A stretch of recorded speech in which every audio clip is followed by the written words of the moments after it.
Hola, Cristóbal, Hermanda, Francisca Manrique, Víctor Arévalo, etcétera, y de todo el mundo. A ver, lo primero, quiero comentar algo que es preocupante. Es una normativa para este año, debido a las circunstancias del año pasado.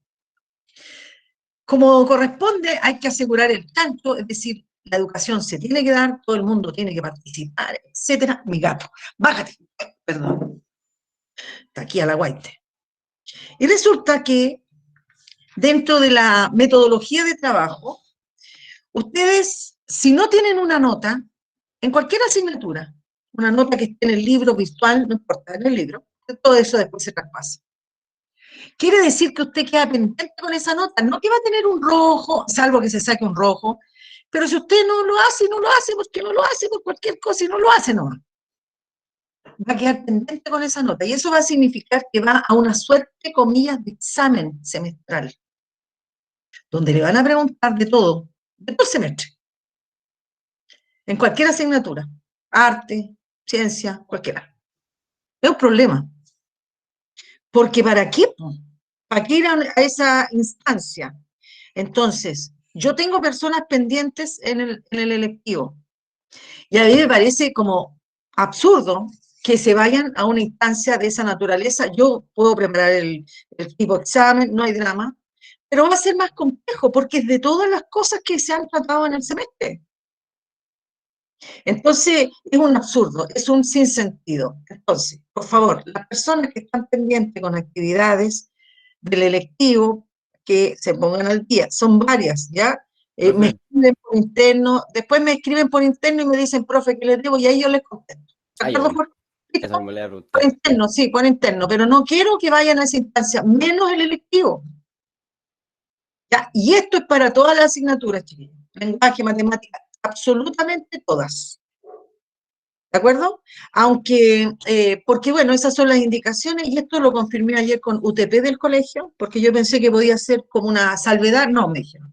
El que no tiene nota, sea por unidad de reforzamiento, sea por la actividad que sea, el que no tiene una nota, tiene que ir a la prueba, entre comillas, recuperativa, que incluye todos los contenidos del semestre. Y así va a ser. Listo. ¿Ya? Así que eso, pues. Bueno, en todo caso, nosotros estamos en otra. Lo bueno es que hemos ido avanzando en nuestro trabajo. Lo que nos queda hoy día por hacer, o sea, lo que tenemos que empezar a hacer, yo voy a proyectar un resumen del resumen del resumen, pero es complicado hacer estas cosas. Voy a hablar de arte, de estilos de artístico, porque la idea es que usted, ya dibujamos figura humana, gestualidad, enviaron los trabajos de intervención del color, que están interesantes, buenos dibujos, ¿ah? Bien captado la gestualidad, de verdad, muy bueno, muy maduro, bastante, muy logrados, la verdad. Por supuesto que el color tenemos que irlo desarrollando, siempre como que cuesta más el color, ¿eh? En todo caso.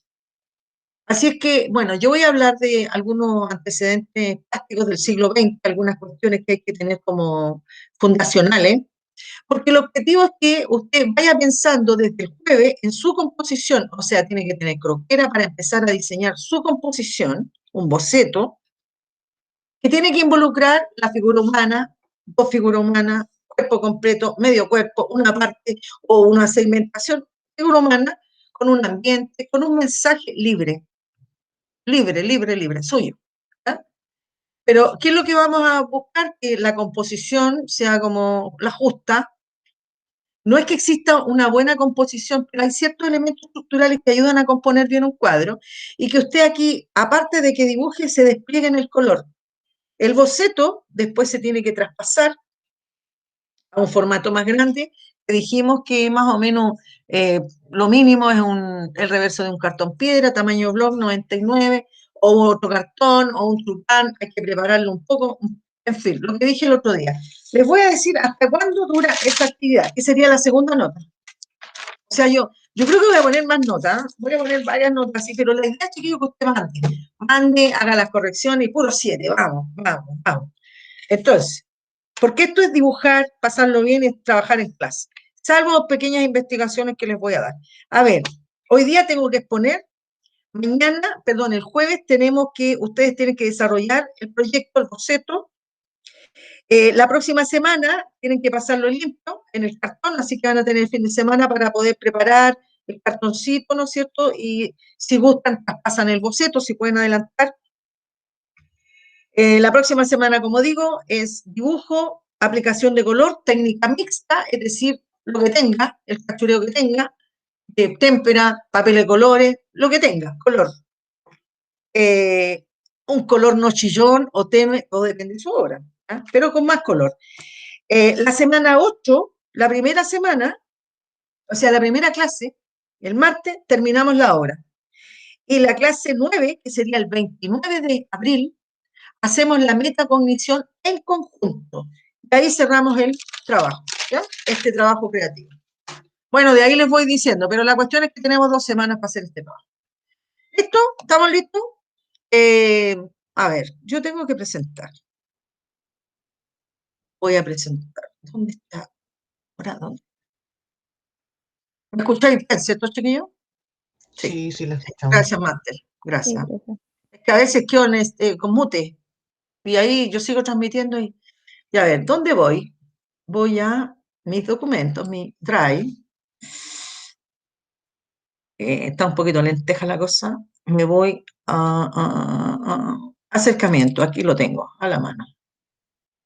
En curso dice, no, no quiero así, yo quiero abrirlo ahí. Ya. Voy a cerrar esta cuestión. En fin, ahí viene. Bueno, el movimiento contemporáneo, o sea, del siglo XX en el fondo, en el arte, vamos a ver pintura solamente, no vamos a ver escultura todavía, ni expresiones más contemporáneas. Ya estamos de a poco haciendo el tema. Pero hay preceptos, conceptos, paradigmas que tenemos que mantener en cuenta. Ay, quiero ver una cosa, chiquillos. Estoy grabando, sí, perdón, porque no se me puede olvidar eso. Porque es teórica. Ya nos vamos a acercar a algunos preceptos como paradigma o algo así del arte contemporáneo. ¿Cómo han influenciado en la representación de la figura humana? Porque está el paisaje, etcétera. Hay otras disciplinas, la fotografía interesante, que ya vamos a ver, hay mucho que ver.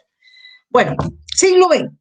Hay una seguidilla de movimientos que se les llamó las vanguardias, las primeras vanguardias, se pueden encontrar en historia del arte, etcétera. Pero a mí lo que me interesa es que ustedes reconozcan a comienzos del siglo XX, la verdad es que hubo un estallido, digamos, social, así como pareció al que hubo acá, pero un poco más amplio, industrial, movilización, bueno, un cambio, un inicio de siglo extraordinario, y en el terreno de las artes también, de mucho cambio, cuestionamiento, crítica social, conformación de movimientos, etcétera, una ebullición.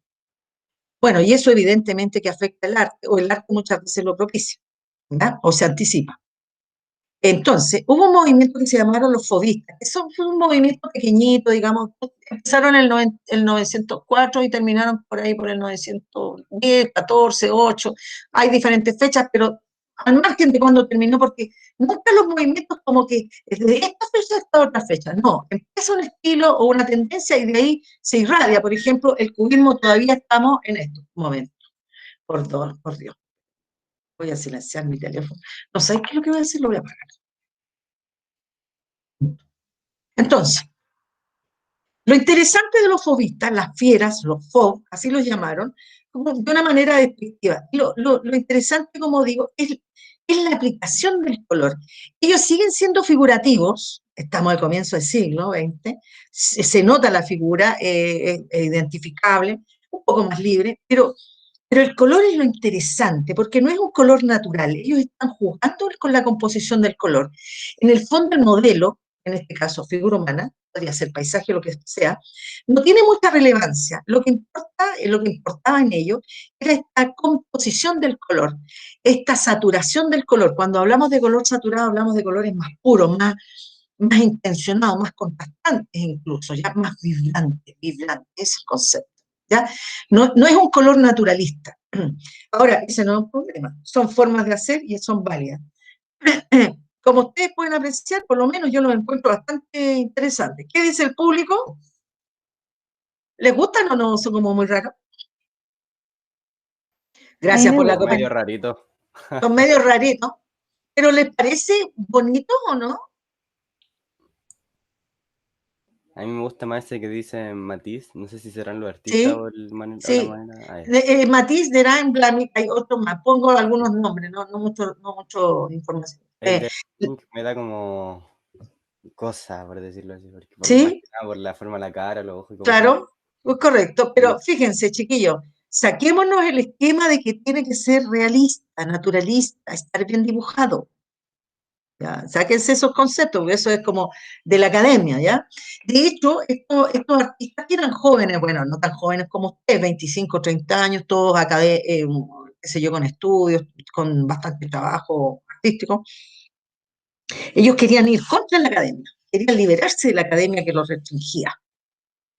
Ahora, hay que decir que los fobistas tienen su antecedente en este movimiento del siglo XVIII, perdón, XIX, que se llamó impresionismo. Ahí tenemos, estos son sus antecedentes. ¿En qué sentido? En que los impresionistas, Monet, Degas, Morisot, una mujer, una dama, y otros más, Camille Pissarro, etcétera, ellos buscaban representar el efecto luminoso. Es una pintura impresionista muy, muy vívida, muy luminosa, como digo, muy vibrante. Ahora, esa preocupación por el color, que son temas así bien, la verdad es que bastante futiles, a ver, como dije, familiares, sin mucho peso en el tema, lo que a los impresionistas les importaba en el color, manifestar la intensidad del color por el efecto luminoso. Los fauvistas tomaron eso, pero aquí ellos ya están haciendo otra lectura. Ya no es tratar de copiar la luminosidad del color, sino que jugar con el color. Chiquillos, vamos a ir para adelante y para atrás. Estamos haciendo novela contemporánea, ¿no es cierto? Esa es una característica, que la novela contemporánea tiene feedback, raconto, como quieran decirle, que van para adelante y para atrás. Los impresionistas que están acá son del siglo XIX, 1870, por ahí, son los antecedentes de este estilo. Ahora, luego, posteriormente, dicen que por ahí por 1907 apareció el cubismo. ¿Ya? Ahora, ¿cómo se puede entender el cubista? ¿Cómo enseñarle a los chiquillos el cubismo? Que no son solamente figuras geométricas, así como locas, que son como medio abstractas, como que no se entiende ni una cosa. Lo que pasa es que el arte es racionalista, muchas veces. Es racional, en el sentido de que no, eh, a ver, no hay un cambio radical de la realidad. ¿Ya? Como que yo dibujo el modelo, como que me concentro. Puede ser que yo, igual en yo trabaje, sea un poco más libre la figura, pero sigo pensando en la composición del color, sigue imperando la razón. Lo que estoy diciendo es importante para movimientos posteriores. ¿Ya? El arte en general es racionalista. ¿Ya? Ahora, el cubismo también es racionalista. No es un arte libre, no es loco así, no, es racionalista, porque piensa en la estructura, ¿ya? Y además lo importante es que ellos rompen con la perspectiva lineal, con esta perspectiva del Renacimiento, siglo XV-XVI. La perspectiva lineal, en este cuadro de Leonardo, es un método de representación de la realidad que nos permite dibujar como vemos en profundidad. Perspectiva lineal. Antes había otro tipo de perspectiva que le llaman caballera, que no queda muy bien, en fin, pero etcétera. Pero la perspectiva es un método artístico para que la realidad que nosotros vemos, la realidad sensible que le llaman, la podamos reproducir con este método de perspectiva. Pero ¿cuál es el punto? Es que esta perspectiva capta una vista de la realidad, un punto de vista, de frente en este caso, de arriba abajo, pero siempre un punto de vista. En cambio, los cubistas, Picasso, Braque y Gris, especialmente Picasso y Braque, que eran como amigos, ellos pensaban que el arte, o la pintura en este caso, tenía que representar todos los puntos de vista del modelo. Y por eso es que, por ejemplo, en el caso de Gris, este cuadro, Gris es el apellido, vemos como planos que se superponen, porque ellos están dibujando en el mismo plano, valga la redundancia, el modelo. ¿Qué pretenden? O sea, romper con la perspectiva lineal porque sí, No, lo que ellos quieren es captar en la pintura, en este caso, toda la realidad posible. ¿Ya? Esa es la explicación del cubismo. No es que sea una geometría que uno queda aquí, el ojo queda para allá. Esta es la explicación, ese es el ejercicio, ¿ya? Pero sigue siendo un arte o una postura o una forma de hacer racionalista, porque impera la razón, ¿ya? La razón. Importante esto, chiquillos.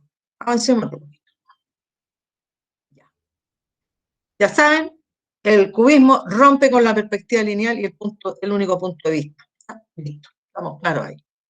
Ahora, la perspectiva en el Renacimiento fue muy empleada en cuadros muy famosos y llegó a una pericia como el de Tintoretto, que me encanta, ¿ya? Este dibujante manierista, pero bueno, es un detalle. En la Gioconda, nosotros, bueno, esta es la típica estructura del retrato, ¿ah? Como esta forma piramidal, ¿no es cierto?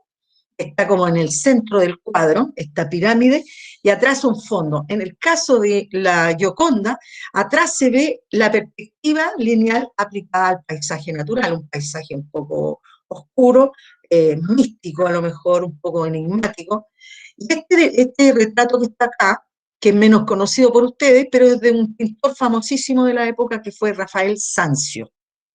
¿Ya? ¿Se acuerdan de las tortugas ninja? Yo siempre les hablo de eso porque está Leonardo por Leonardo da Vinci, Rafael por Rafael Sanzio, Miguel Ángel por Miguel Ángel Buonarroti, el escultor. ¿Cuál era el otro? Eran cuatro. ¿Cuál era el otro de las tortugas ninja? Me falta uno. Leonardo, Miguel Ángel, Donatello. Donatello Donatello, otro, un y... escultor, correcto.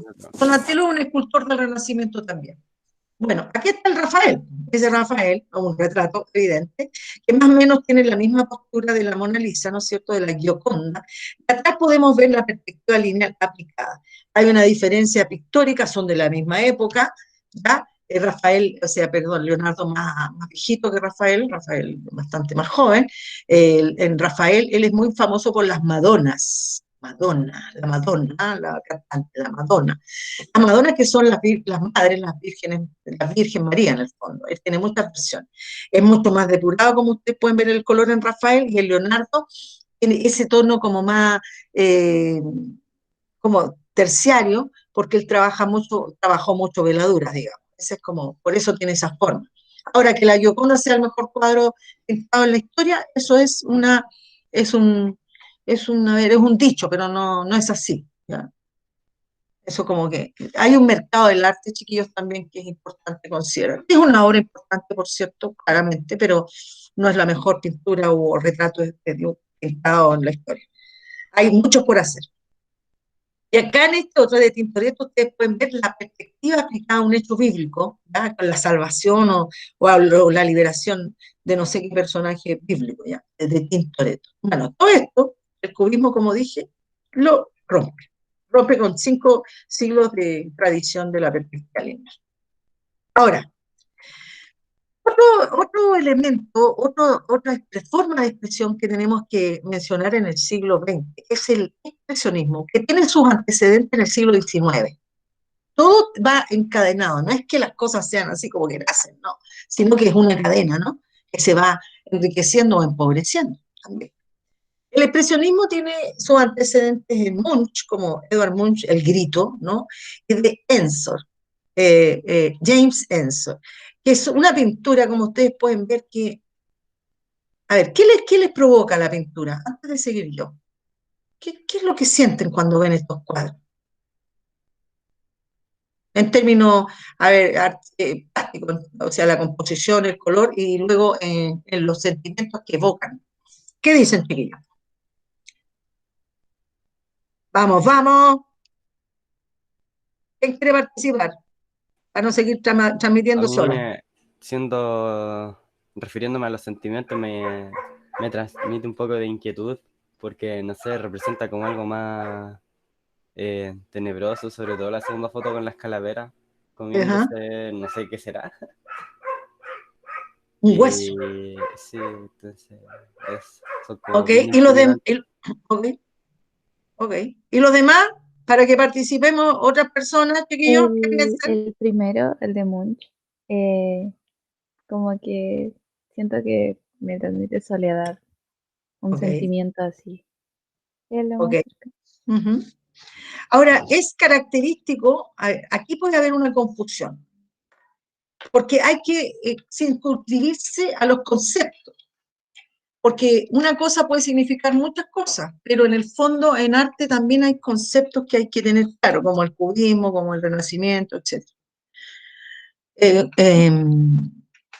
Cuando hablamos de expresionismo, estamos hablando de una tendencia, de una forma de hacer arte donde lo que prima es el sentimiento y la expresión del artista. Bueno, siempre tiene que primar, pero a veces prima más y otras veces prima menos. Pero el expresionismo, además, tiene como característica esta pintura, de alguna forma fea, entre comillas, no decorativa, no es decorativa, no es una pintura para poner ahí en el que sea bonita en la pared, no, no es decorativa. No es como la pintura impresionista, voy a volver, estamos haciendo esto, no es como esta pintura, que es hermosa, ¿ah? Linda. O esta, igual sigue siendo bonita, es más libre el color, pero sigue siendo interesante, bonita, llamativa, ¿no? Esta, no, bueno, esta como es inquietante, ¿no? Pero el expresionismo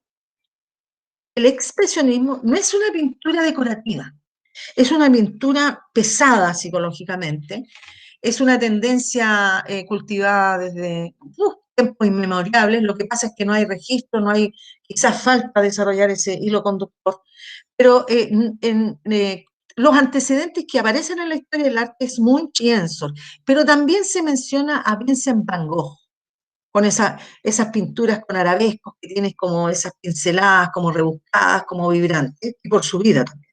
Ahora, lo que expresan, por supuesto, como dicen ustedes, es como una cuestión así como soledad, depresión, ¿ya?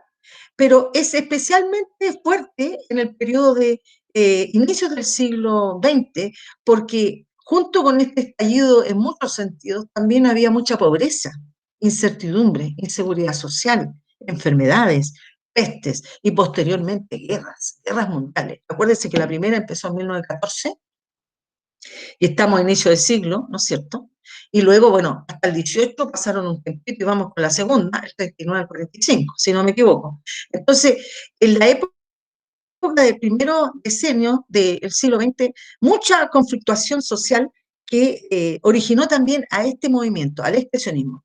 Ahora, los artistas expresionistas eran como contemporáneos de estos, los fauvistas en Francia, de estos, pero estos eran más livianitos, como ustedes pueden ver, los fauvistas. En cambio, los expresionistas contemporáneos, estos de aquí, usan los colores chillones, llamativos, eh, contrastantes, si se quiere, pero el tema es más lúgubre, más agrio, más denso. Es una pintura que es chocante. No buscan ellos que sea una pintura agradable, de hecho, ¿ya? Es una pintura como mal hecha de pronto. Tienen otros parámetros. Expresionismo. Die Brücke y Der Blaue Reiter fueron dos grupos que se armaron en Alemania. Die Brücke, el puente, y el jinete azul, Der Blaue Reiter, posteriormente. Eran estos grupos importantes en el expresionismo en las primeras décadas del siglo XX. ¿Ya? Ahora, ¿qué pasó después? Esta cosa era como, salían cosas, iban para allá, para acá. Además que estaban como en París, en Francia, estaban todos concentrados ahí. Importante dato porque eso después se traslada a Estados Unidos. Lo explico. ¿Qué pasó después de los expresionistas? O más o menos, no es que, como digo, no es que vaya uno después del otro, sino que aparecía aquí, después se juntaron y sacaban ideas y qué sé yo. Y dentro de todo este marullo de cosas que increíbles que estaban pasando, apareció el grupo Dada, con un manifiesto, qué sé yo. Y el Dada, bueno, el Dada también, ellos buscaban quebrar, pero ya con todo, pero con hasta con los cubistas, no con el arte racionalista, nada. Y el Dada empezó a cuestionar a tal punto que, por ejemplo, Duchamp tomó la foto de la Mona Lisa, le puso unos billetes, unos bigotitos, que se una barbita, y empezaron a intervenir obras que son sagradas, ¿no? Porque en el fondo, ¿qué quieren? Liberación, si eso siempre ha sido lo mismo, ¿no? En el arte y en todo sentido. Ellos tomaban objetos, de hecho, para poder, por ejemplo, qué sé yo, una rueda de una bicicleta, la ensamblaban con otro elemento y lo convertían en obra de arte. Esos son ready-made, ¿ya? Y decían, bueno, la escultura, cuando se dedican a eso, la escultura generalmente arcilla, piedra, cincel, tiene como formas tradicionales, no, ellos hacían esculturas con cualquier cosa. Y en ese sentido fueron un aporte, porque liberaron bastante la razón, el sinsentido. Ellos estaban buscando eso, esa era la búsqueda. Además, hay que considerar que en esta época hay estudios del psicoanálisis por parte de un psicoanalista, valga la redundancia, muy importante, que fue Sigmund Freud, ¿ya? Y bueno, él plantea, a grosso modo, así muy sintéticamente, que existen como dos esferas en el yo racional, que es el que está ahora, yo estoy hablando racionalmente, medido, educado, contenido, no libre. Y está el otro yo, que es el yo inconsciente o del subconsciente. Pero no es que sea bueno o malo, no estamos en este paradigma, en esta contradicción, ¿no? El yo subconsciente, más que inconsciente, subconsciente, es el que está debajo y que aparece en los sueños, en los actos fallidos, ¿ya? En estas realidades que no tienen control y que son por lo mismo libres. El racionalismo es como en esta concepción, digamos, de este movimiento del Dada y del surrealismo posteriormente, el racionalismo restringe, constriñe la expresión, y ellos quieren trabajar con la libertad del subconsciente. Por eso, por ejemplo, aparece el surrealismo, ¿ya? Aquí está una artista muy importante de la época, teórica, digamos, hay una fotografía, hay una intervención fotográfica de su rostro. Vicente Huidobro fue un poeta surrealista que perteneció, Vicente Huidobro, poeta chileno, que perteneció en París, estuvo en el grupo de los surrealistas, firmó el manifiesto, etcétera, y las formas de su escrito, estos caligramas de sus poemas, tienen este cambio, este giro, esta torsión de la realidad, ¿no es cierto? Entonces, ¿qué pasó con los surrealistas? Que son herederos de la cultura del Dada. Ellos trabajan con el subconsciente, con la libertad creativa que otorga el subconsciente. Por eso los cuadros surrealistas son como así como raros, porque no son reconocibles las figuras, ¿ya? Salvo Mata, que él tiene otra dinámica, Roberto Mata, chileno. Entonces, pero son reconocibles las figuras, pero son como extrañas, como que tiene mucho simbolismo, como los sueños, es onírico, o conceptual, como la obra de Magritte, acá abajo con este hombre y esta manzana levitando, flotando ahí al frente de su cara. Bueno, estos dos movimientos, el Dada que empezó el 16, tuvo el Dada sobre todo, Dada, ¿qué significa Dada? No, nada, es como mamá, no es como mamá, porque mamá significa algo, Dada, como nada. De hecho, se dice en la no sé, no sé si sea cierto, pero es lo que me acuerdo que leí en algún minuto, ellos le pusieron el nombre así, abrieron un diccionario y apareció lo primero que encontraron, y eso es lo que dice el mito, no sé si sea realmente así. La verdad es que no me preocupa, pero lo que me preocupa es la propuesta conceptual. Ellos están cambiando, tomando referentes icónicos como es la Mona Lisa u otros elementos y lo están tirando, lo están torciendo, lo están quebrando. Va más allá que el cubismo, porque el cubismo hablaba de la racionalidad de la perspectiva y seguían metidos en el tema de la representación de todos los puntos de vista, la teoría de la relatividad de Einstein, que está metida por ahí también, pero bueno, eso es más engorroso. Pero el tema es que el Dada, ellos rompen verdaderamente más con los parámetros. ¿Ya? Aquí está un collage, un fotomontaje más bien dicho de Anna Hosch. Aquí dice Maki, está equivocado, esto no debería decir Maki, este es Man Ray. Este es Man Ray, el Maki es un pintor, lo vamos a arreglar. Y acá está, es una fotografía con una modelo acá, ¿no es cierto?, como con un violín, con una forma de violín. Ahora, lo que dije, el surrealismo se nutre del Dada. Ahora, y lo importante es que existe la libertad de la composición, es decir, tú puedes mezclar realidades, no tiene que ser racional. Eso es lo importante en el surrealismo, que ellos son libres para la composición. aquí está el resultado. Libre, libre, en la forma, ¿ya? Los combinan de diferentes maneras, todos tienen su lenguaje, trabajan conceptos, son muy simbólicos, pero terriblemente simbólicos, y son realidades que no existen racionalmente. ¿Hasta ahí estamos entendiendo, no, chiquillos? Sí, Sí, ¿Sí? profe. Vamos, ya, sigamos. Bueno, Dalí, Mata, Magritte, en fin, y otros más. Hay varias bueno, influencias del surrealismo en esta libertad de la imaginación, de la libertad de la expresión subconsciente. Está, por ejemplo, Leonor Fini, Giger y Remedios Varo, ¿ya? Ahí ustedes pueden ver que son realidades como místicas, como muy inquietantes, intrigantes.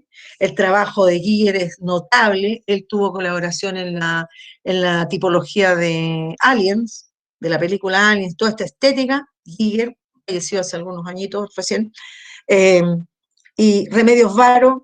Hay mucha otra gente que se le ha denominado como surrealista, por ejemplo, la Frida Kahlo, que yo no la incluí acá, porque la Frida Kahlo y hay otras pintoras mexicanas que son denominadas como surrealistas, pero no, porque primero, Frida Kahlo nunca asumió, aceptó ser surrealista. Ella decía, yo pinto mi realidad. Lo que pasa es que yo pinto mi realidad de otra forma. La cultura americanista, especialmente de México o las andinas, tienen este elemento surrealista, pero es porque no es que estén trabajando con el subconsciente, son muy simbolistas, es otra cosa. Se parece formalmente, pero tienen otra intencionalidad. Pero voy viendo, los surrealistas lo que hacen, y es el gran aporte junto con el Dada, que ahí empieza, es que ellos liberan al arte de la racionalidad, sin razón. El cubismo es racional, ¿ya? Volvemos acá, racional.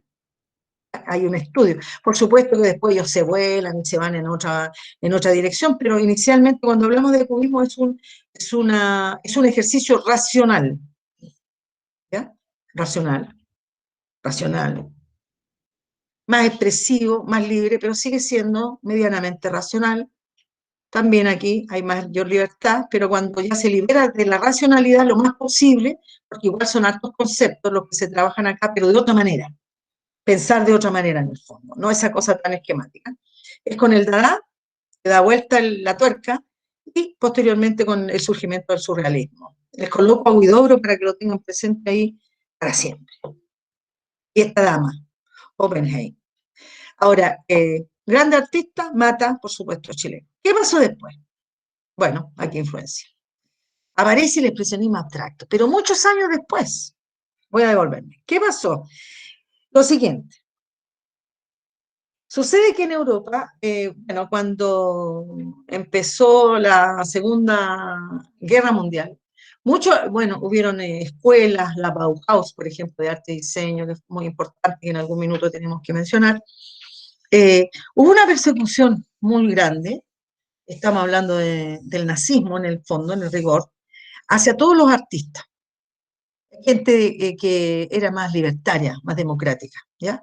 Y bueno, muchos fueron asesinados, muchos artistas, no solamente artistas, gente de todo tipo, de todas profesiones, y otros tuvieron que escapar, los que pudieron escapar. Por supuesto, hay que salvar la vida con las familias, como se pudiera, y muchos llegaron a América, pero a América del Norte, a Estados Unidos específicamente, a algunas ciudades, otros se vinieron algunos a América Latina, pero fueron los menos. Entonces hubo un traslado de la vanguardia, digamos, artística, porque el surrealismo surgió en Francia y se consolidó en Francia, pero pasó el tiempo, pasaron los años, mucho conflicto bélico, y cuando hubo esta persecución que les comento, de parte de los nacionalsocialistas, los nazis, porque así se llamaban, ellos arrancaron a América y llegaron a Estados Unidos. En Estados Unidos se generó esta corriente que es muy a ver, difícil de entender, quizá, porque es como todo loco. Pero yo quiero que aquí entiendan algo, por favor. Esta expresión es hija o hijo o hije del surrealismo, ¿de acuerdo? Y del expresionismo. Lo explico. ¿Por qué es del expresionismo? Porque es una pintura, especialmente en Kooning, vamos al del medio. Al medio esta mujer. Es una pintura no decorativa, donde el artista expresa lo que siente en relación a una figura femenina, lo que simboliza, ¿de acuerdo? Y es hijo, en este caso, del surrealismo porque hay una libertad creativa.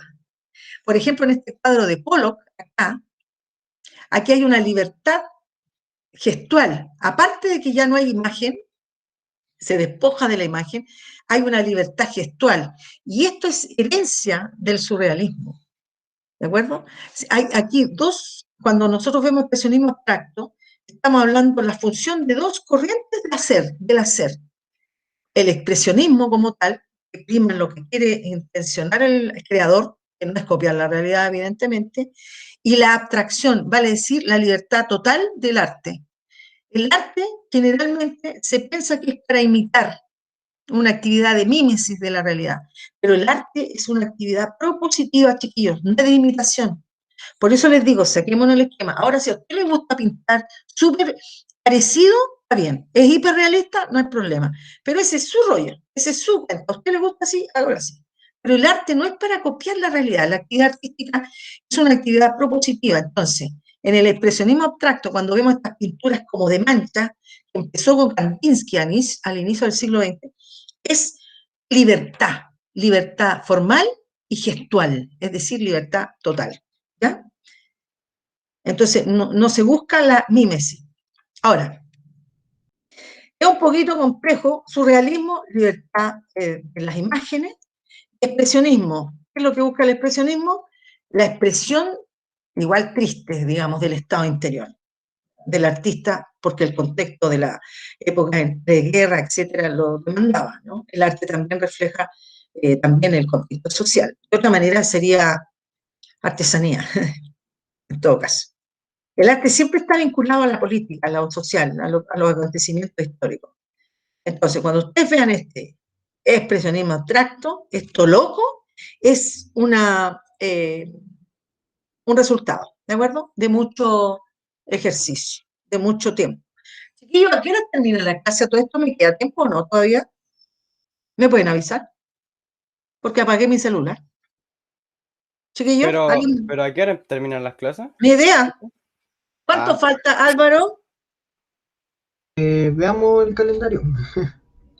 ¿Pero hasta qué hora es? Faltan ¿Hasta 20 las? minutos. Listo. Sí, Faltan gracias, 20 y amor. 50. Ya, sigamos. Expresionismo abstracto. Bueno, sigamos. Pasó el tiempo, seguimos en Estados Unidos, se cambió el lugar, el eje ya no es Europa, es Francia, habitualmente Francia, por priorización, digamos, se traslada a Estados Unidos y, bueno, aparece el expresionismo abstracto, una cosa loca, los gringos así vueltos locos con todos estos maestros que llegaron de Europa a enseñar en sus universidades, con este surrealismo, esta cosa libertaria, digamos, en cuanto a la imagen, y ellos, los expresionistas. Bueno, y la cuestión es que enloquecieron los artistas norteamericanos y crearon este gran movimiento que es el expresionismo abstracto. Que es difícil de pintar de esta forma, porque nosotros tendemos a la figuración. Bueno, y seguimos ahí mismo, seguimos en Estados Unidos, y aparece el pop art, que viene a contrarrestar de alguna forma este expresionismo tan suelto, tan como violento, tan como sin sentido, tan chorreado, tan ya hasta el cansancio, y aparecen otros movimientos que van como contrarrestando lo que está pasando, porque igual aquí son hartos grupos que coexisten, ¿no? En su momento. El pop art se ve como un arte livianito, ¿ah? Bueno, quizás sea porque su principal exponente, Warhol, Andy Warhol, no era muy profundo o no se demostraba así, porque se le asocia a un arte más banal, más superfluo. Pero la verdad es que el pop art hace algo interesante y vuelve a retomar algo que hicieron los Dada. Los Dada tomaban cualquier elemento y lo convertían en arte, una rueda, un baño, un vanitorio, qué sé yo, una taza, un martillo, etc. Acá Warhol y sus asociados toman elementos de la cultura popular, por eso se llama pop art, arte popular, pero es distinto al muralismo, ¿eh? Esa es otra cosa que... Bueno, toman elementos de la cultura popular, por ejemplo, la Marilyn Manson, Marilyn Monroe, ¿Por qué Marilyn Monroe? Porque Marilyn Monroe, bueno, una artista del cine reconocida en su momento, era un ícono y sigue siendo un ícono de la cultura popular, adorada, como te dijera, deseada por los varones de la época como un objeto preciado, precioso, ¿no? Era estupenda, qué sé yo, y andar con ella era como marcar un hito social para algunos varones, ¿ya? De hecho, muchos la cortejaban y bueno, terminó mal su vida en todo caso, sola en el fondo. Entonces, Warhol toma a la Marilyn Monroe como un referente, digamos, de esta cultura popular, de este ícono social, y la repite, y toma latas de, como tomar, no sé, marcas de, es como una lata de Campbell, es como si tomáramos, a ver, Jurel San José, ese tarrito, y yo lo pintara y lo repitiera, hasta el cansancio. En el fondo, se repiten los objetos, los modelos, porque estamos en una época de producción serial, industrial, ¿no es cierto?, hace rato, y consolidada el consumismo, ¿no es cierto?, la serie. Entonces son estas variaciones de la Marilyn lo que llaman la atención en esta presentación, pero en el fondo lo que se está haciendo es cuestionando el consumo. Cuidado con eso, porque el pop art se ve como así como light, como liviano, ¿no? Ellos están tomando elementos de la iconografía de consumo y lo están llevando al terreno del arte y lo están exagerando, mostrando y están de alguna forma trayéndolo a la discusión para cuestionar el valor del consumo, ¿ya? ¿Por qué toman a la Marilyn Monroe? Porque era un ícono social, era un objeto de deseo, no una persona. Es como un auto de lujo. ¿Te fijas? ¿No? Entonces están cuestionando este esquema de Roy Lichtenstein, este esquema de cómics, ¿no es cierto? Esta mujer llorando, es un estereotipo, ¿no? Y Lichtenstein, bueno, dibujó muchos cómics y los ampliaba, pero en el fondo estaba mostrando los estereotipos sociales de la época. Entonces no es tan liviano el pop art, es colorinche, por supuesto, porque es cultura popular, con hartos colores y hartos neones, etcétera. Pero en el fondo hay a fondo, valga la redundancia, un poco más complejo, ¿ya? De crítica. Hamilton, en fin, y otros más. Acá hay este es un collage, ¿no es cierto? Un fotomontaje, más bien, o collage también le podemos decir, fotografía, donde hay un hombre así como corpulento, la belleza americana, el Adonis americano, la mujer, ahí, ¿se fijan o no? Hay un cuestionamiento en el pop art, ¿ya? Listo. Después aparecen otros elementos, bueno, otras corrientes que hay que mencionar. El op art, que es arte óptico, un juego visual, ¿no es cierto?, de los elementos, que pueden usted aplicarlo a la figura humana. No se ve mucho, es más como un juego, no podría decir abstracto, porque la abstracción es otra cosa, el arte abstracto es presentar una realidad o mostrar una realidad o crear otra realidad. Esto es un juego en el fondo, pero no es menos válido, ¿ya? Basarelli, Hagan y Matilde Pérez, la última, chilena, falleció hace algún poquito tiempo. Hizo muchos trabajos la Matilde Pérez en el terreno del pop art, en este movimiento, crear movimiento de la superficie a través del color, ¿ya? Pero vamos de nuevo a la figura humana, en esta pequeña exposición. Hay estilos que, bueno, se llaman hiperrealistas, de década del 60, seguimos en Estados Unidos, pero estos son modelos muy posteriores. El hiperrealismo, la verdad es que no puse gente de la época, puse gente contemporánea. Y bueno, Tres Morales, que está ahí, español, Ron Mueck, que es australiano, y Claudio Bravo, que es chileno, falleció hace poco también, ¿ya? Entonces, ¿qué pasa con el hiperrealismo? Es que, bueno, es una exageración de la representación de la realidad. O sea, hay una amplificación. Ahora, hay gente que cuestiona este estilo, porque en el fondo, o esta forma de hacer, porque dice que no tiene sentido copiar algo si puede estar la foto, etcétera, que tienen quizás una calidad mucho mayor. Pero la verdad es que los artistas de esta corriente, eh, la verdad es que hacen un trabajo súper meticuloso, muy, muy acabado, pero también no es menos, a ver, como que llama la reflexión de que, por ejemplo, Ron Mueck se dé el trabajo de hacer una guagua, una guagua recién nacida, una niña, girl se llama, de ese tamaño. ahí está la expositora, es decir, la asistente. Entonces, Ron Mueck algo nos quiere decir con esta pericia de presentar este bebé recién nacido tan enorme. A veces lo hace súper pequeñito, hace pareja, etcétera, varios elementos.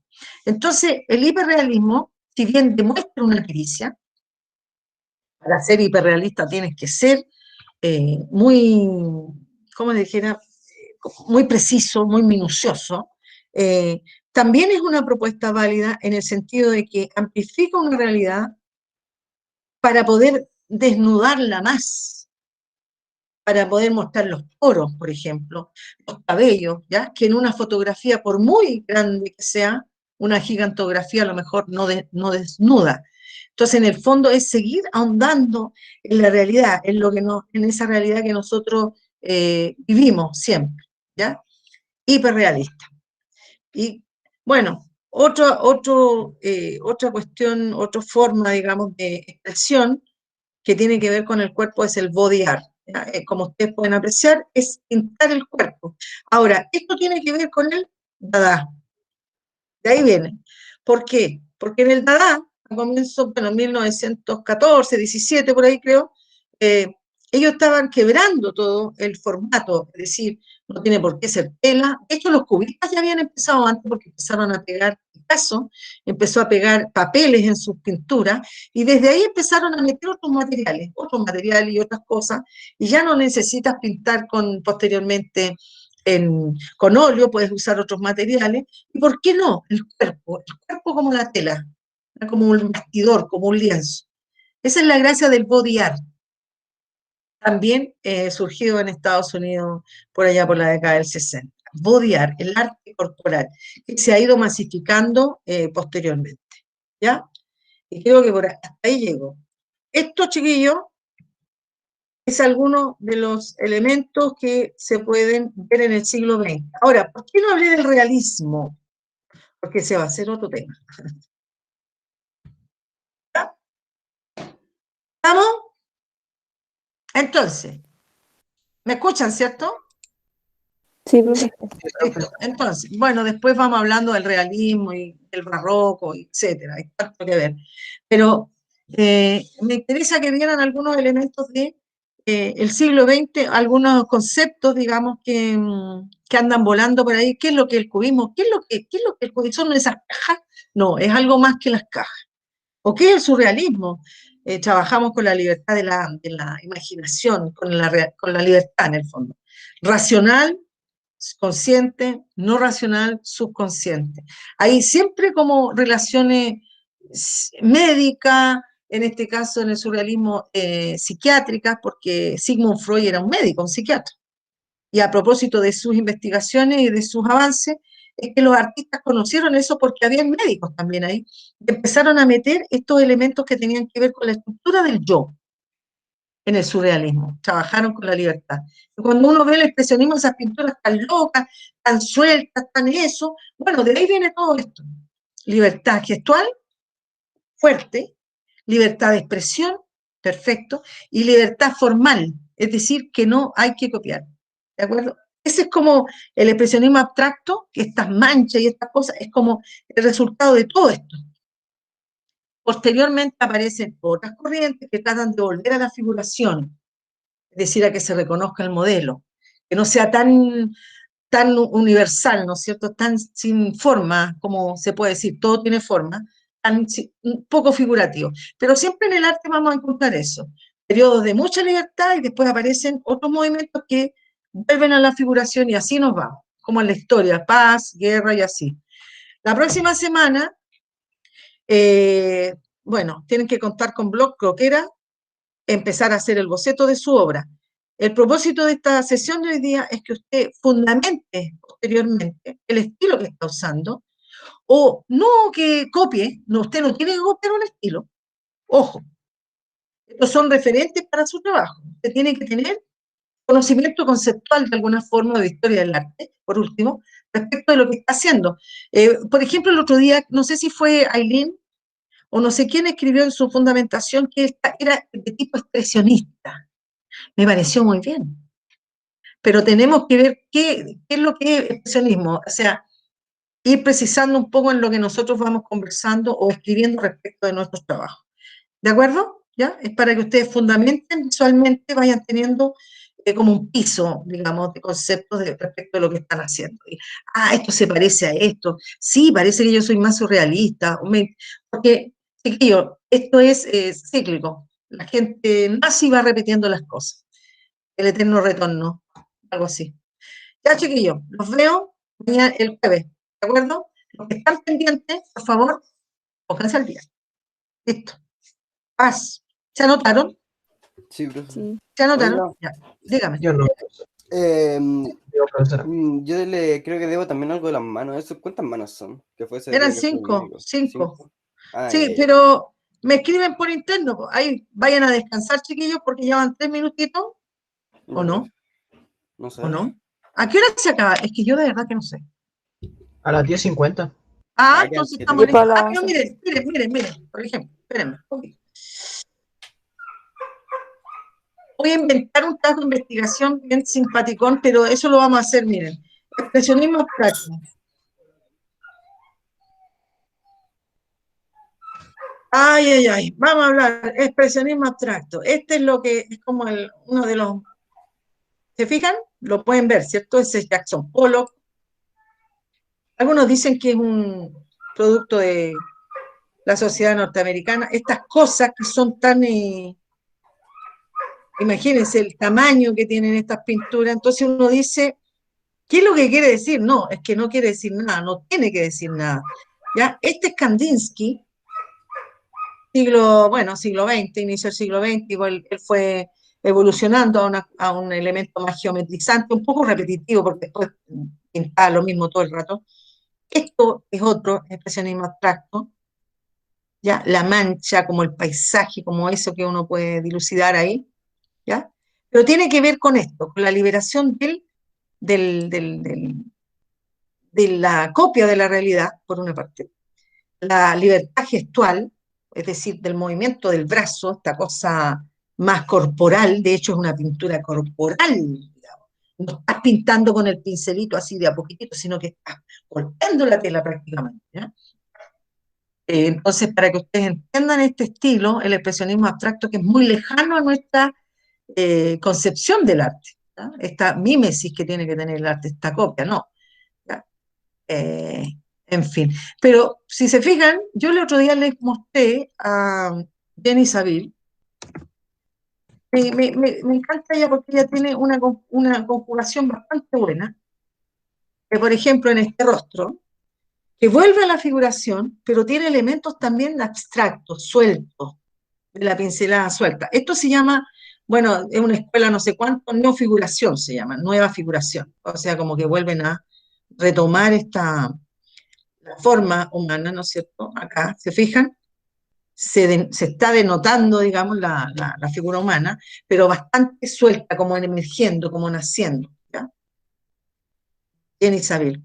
Bueno, a ver, ¿qué más? Esto, un acercamiento excelente, ¿no es cierto? Un rostro, desde la misma autora, con harta mancha, es una pintura que no es decorativa para nada, es expresionista, en ese sentido, muy expresionista, pero claro, se le denomina a este estilo nueva figuración, igual que este otro, que también Francis Bacon, que hay dos Francis Bacon, el artista y el científico. Arte. Le vamos a poner arte porque se nos va a salir el científico. ¿Ya? Con esta cosa que yo les mostré la otra vez, que esta es una nueva figuración, una nueva forma de tomar la figura humana, pero por supuesto que ya no es realista. Ya no busca la copia de la realidad, sino que ya es una cosa más sórdida, si se quiere, más contemporánea, más real. Esto podríamos decir que esto es real, esto es realista, porque esto representa el estado interior de las personas en esta sociedad realista. A lo mejor esto es el realismo interno, ¿no es cierto? El psicológico, el que sufren las personas en este minuto, no la apariencia externa, esa cosa como de la perspectiva y que se parezca, en fin, sino que sea esta realidad, la realidad, imagínense, psicológica. Este es un fragmento, una especie de cuerpo, un mutante, y acá una cara, o este cuadro, esta es una interpretación de un cuadro famoso de hay una fusión aquí, un cuadro de Rembrandt y un cuadro de Velázquez. Él toma esos dos elementos y los funde. ¿Se fijan? Un cuadro feo, es un cuadro grotesco, pero es un cuadro bello finalmente también porque muestra una fuerza. No es decorativo esto, te golpea nomás. Te dice, o el retrato del Papa, de Bacon. ¿Ya? Es un cuadro que destruye, no sé, algo hace con esa imagen icónica. Un poco lo que hizo Duchamp con la Mona Lisa en su momento. Así que, bueno, de esto se trata, pues chiquillos, de ir conociendo gente rara, ya, como Francis Bacon, y otra gente que también hizo su aporte, por ejemplo, Leonardo da Vinci con sus estudios de la anatomía, o Diego de Velázquez con su realismo histórico, en fin, hay harto que ver. Ya, chiquillos, ahora sí que sí. Nos vemos la próxima clase. Traigan una idea, acuérdense, boceteamos. ¿Qué van a hacer? Busquen imágenes en internet, apóyense. Hay que nutrirse, ¿ya? Y hay mucha obra, ha corrido mucha agua bajo el puente, así que hay hartos elementos que pueden hacer. Pero estén pensando que esto es el boceto y se agranda en la obra definitiva. ¿Ya? Eso, ahora sí que sí. Chao, chiquillos, vayan a descansar un ratito. Gusto de Chao, estar con profe. ustedes y los Chao, espero. profe. Cuídese. Chao, chao. Cuídese, profe, que esté bien. Igual, amigo, que esté muy bien. Me escriben por interno, ¿ya? Los Ya, pendientes. profe. Amigo. Ahí hablamos. Chao. Listo. Chao, chao.